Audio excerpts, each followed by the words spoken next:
Pessoal, boa tarde, tudo bem com vocês?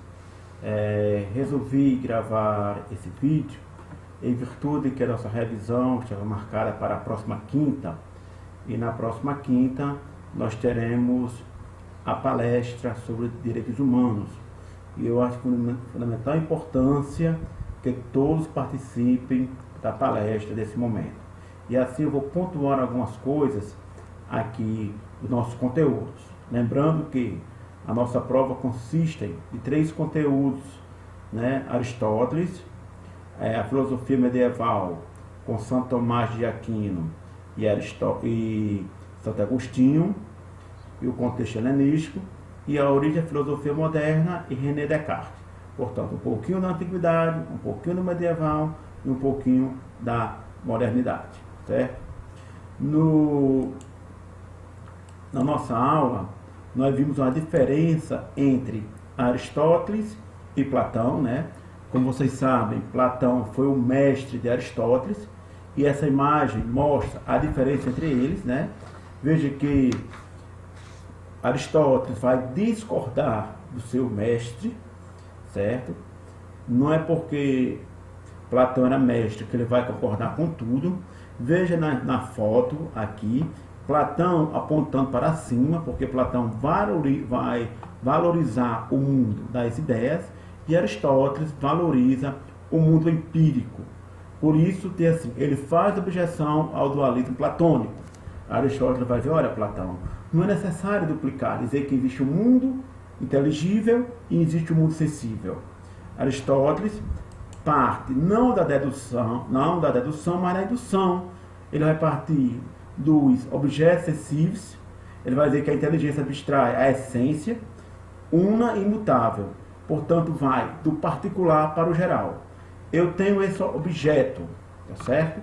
É a partir desse objeto, vem do outro objeto, que eu construo a ideia que isso aqui é um mouse. Isso aqui é um objeto. Portanto, o suporte para a elaboração de conceitos universais, né, que vai possibilitar conclusões de âmbito universal, certo?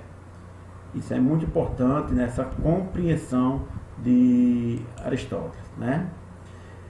Para resolver o problema, né, do dualismo entre Heráclito e Parmênides, tá certo? Aristóteles vai pensar diferente também do seu mestre. Veja que Platão criou o mundo das ideias para colocar Parmênides, e o mundo físico ele colocava Heráclito, né? Ele vai optar por uma solução diferente.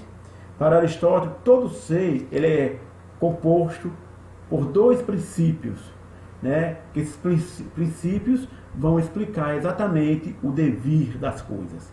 E esse princípio e faz parte da metafísica de Aristóteles, o ato e a potência, né? A potência é a capacidade de uma coisa tornar-se o que é. A matéria, por exemplo, é um objeto como esse aqui, que é de plástico. Essa matéria tem potencialidade de se tornar aquilo que é. E o ato, né, é aquilo que é em si, né? Vocês hoje, por exemplo, são estudantes do curso de Direito, são estudantes do curso de Psicologia, mas em matéria, no momento agora, vocês têm capacidade de se tornarem professores, doutores, e aí por diante do curso do respectivo curso de vocês, seja ele Psicologia, seja ele também de Direito ou qualquer outro curso, tá certo? Isso é muito importante, a compreensão desses elementos, né? Outra coisa importante da metafísica de Aristóteles, né? Aristóteles vai dizer que a metafísica dele é a filosofia primeira, não primeira porque vem da ordem, né? 1, 2, 3, não. Primeira porque é a ciência que estuda a causa última de todas as coisas. E aí ele vai dizer que o conhecimento verdadeiro é o conhecimento pelas causas, certo? E ele vai fazer uma distinção muito importante antes de chegar nas causas. Nós temos aqui a substância e temos o acidente, né? O que é a substância? É cada ser que existe é uma substância. Ela é o que é em si mesmo. A essência é o atributo que convém à substância, sem o qual ele que convém à substância, de tal modo que se faltar a essência, ele não vai ser o que é. E o acidente é o atributo que a substância pode ter ou não ter. Tá certo? Por exemplo, ao homem, a essência do homem, a alma, a razão, essa é a essência do homem. Né? Isso aí, se o ser humano perder a racionalidade, ele deixou de ser ser humano. Porém, ser gordo, ser magro, ser alto, ser calvo ou não, isso aí é acidente. Como o próprio texto que vocês têm em mãos do Danilo Marcondes, ele dá um exemplo de se Sócrates é calvo ou não, isso aí vai ser acidental. Certo? Não tem importância. E Aristóteles vai dizer que todo ser, ele é composto do princípio de matéria e forma. Né? O que é a matéria? Matéria é o princípio determinado de que um mundo físico é composto. É aquilo que algo é feito. E a forma é o que faz com que a coisa seja o que é. Né? O que seja o que é. Por exemplo, em uma mesa, a matéria pode ser madeira, a matéria pode ser o plástico, a matéria pode ser o bronze, e a forma realmente é a forma de mesa. Veja que o bronze, o plástico dão forma a diversos outros objetos. Né? Por exemplo, do plástico a gente faz um copo, no plástico a gente faz uma cadeira, do plástico a gente faz N coisas. Ou seja, da matéria se dá N formas. Né? N formas. E aí por diante. Essa é uma diferença entre a matéria e a forma. Beleza? E depois nós vamos ver aqui as causas, né? Ou seja, a passagem da potência para o ato não se dá ao acaso, né? Ela é causada. E aí, por exemplo, nós temos a causa material, né? A matéria que é feita uma coisa, por exemplo, o mármore é utilizado na confecção de uma estátua. Ela é a causa material. Nós vamos ter a causa formal, por exemplo, a estátua em forma de homem e não de cavalo, né? Alguém deu causa para que essa estátua ganhasse uma forma. Nós temos a causa eficiente, que é a pessoa, o escultor, quem trabalhou aquela matéria bruta para que tenha uma causa. E temos a causa final, que é a finalidade, o objetivo para o qual aquela matéria foi transformada, né? O escultor tinha como finalidade exaltar a figura do deus Apolo, né? Que aparece aqui nessa imagem. E na sala de aula eu usei como, por exemplo, aquela imagem, aquele busto que tem na Biblioteca Municipal de Mossoró, né? Ali nós temos o bronze, tá certo? Alguém, o escultor que fez, deu a forma daquele senhor, né? Que está ali sentado lendo o seu livro, né? Dorian Jorge Freire, que representa a Biblioteca Municipal na nossa cidade. Outro ponto que eu trabalhei com vocês foi a ideia de motor imóvel, né? Veja que ele é imóvel, coloca todas as coisas em movimento, né? Move o mundo somente como objeto conhecido e desejado. Esse motor imóvel para Aristóteles é o Deus de Aristóteles, claro, não o Deus no modo cristão, mas ele vai mover todas as coisas pela sua perfeição. Ele tem atração, né? E é bom que vocês lembrem de uma coisa: para os gregos, a matéria sempre existiu, né? A matéria é eterna. O Deus dos gregos não é um Deus criador, né? O Deus não conhece nem ama os seres humanos.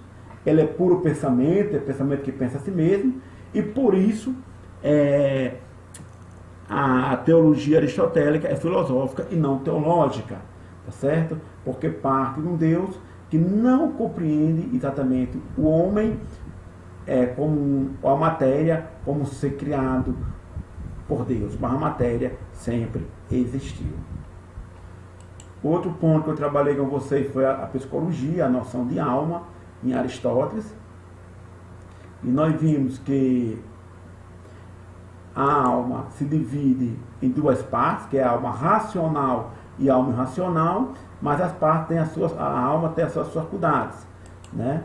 A psicologia vai tratar dos animais, e todo o homem, como todos os seres, tem Matéria é constituída de matéria e forma. Portanto, o corpo é a matéria do homem e a alma é a forma. E aí, nós, os seres humanos, se distinguem dos outros animais exatamente pela parte racional da alma. Né? E dentro dessa alma, nós temos a alma vegetativa, que é a alma de nutrição e crescimento. Essa alma é como as plantas, os animais. Nós temos a alma sensitiva, que é a alma de percepção, né? E nós temos a alma racional, só quem tem é o homem. E, portanto, apesar de nós termos a alma sensitiva, essa alma sensitiva, ela deve ser controlada pela nossa alma racional. Aqui eu coloquei para vocês as funções da alma, vocês devem lembrar isso, né? Se vocês darem uma olhadinha nisso aqui. E também coloquei para vocês a classificação das ciências em Aristóteles, né? Em ciências poéticas, ciências práticas, ciências teoréticas. Poiesis é a ciência da fabricação, né, que visa a produção do objeto, uma arquitetura. As ciências práticas, por excelência para Aristóteles, é a política e a ética, né? É a que visa o agir, a que visa a ação, ao contrário do que nós vemos hoje, né, que chamamos de prático, como por exemplo a arquitetura, chamamos de prático algo que tem fabricação, né? E os gregos não compreendiam assim, porque para eles essas ciências que nós chamamos hoje de práticas são ciências poéticas ou ciências produtivas, e em Aristóteles também temos, né, na metafísica dele, as teoréticas, né? É aqui a finalidade é o próprio conhecimento, como a metafísica, a física e a matemática.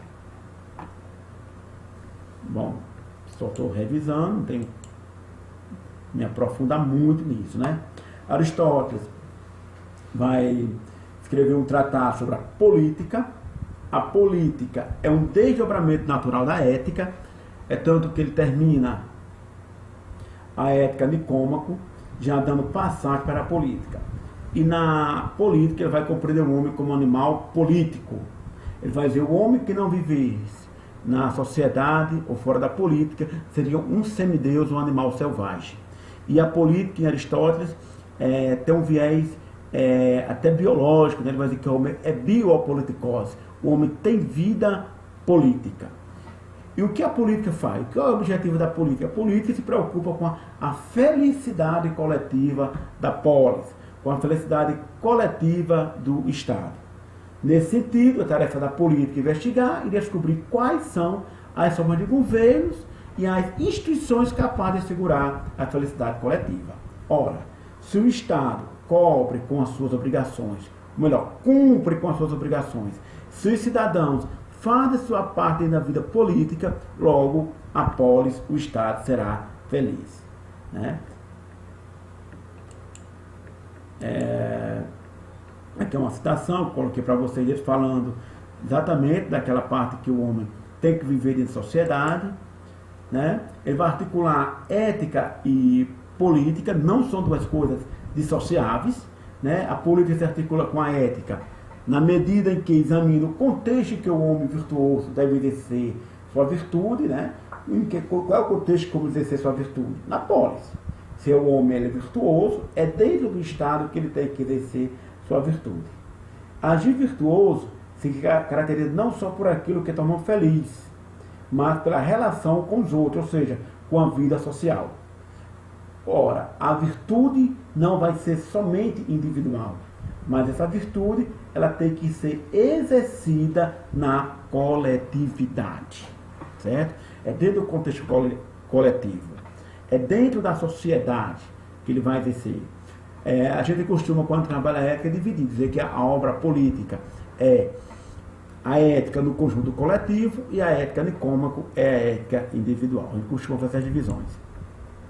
Nós vimos que Aristóteles classificou as constituições ou tipologias em 6, das quais 3 seriam boas e 3 seriam corrompidas. 3 seriam boas e 3 seriam ruins, né? Como mais ou menos boa seria a monarquia, como vem de a aristocracia, e a democracia ou politeia moderada, que seria um pouco da oligarquia e um pouco da democracia.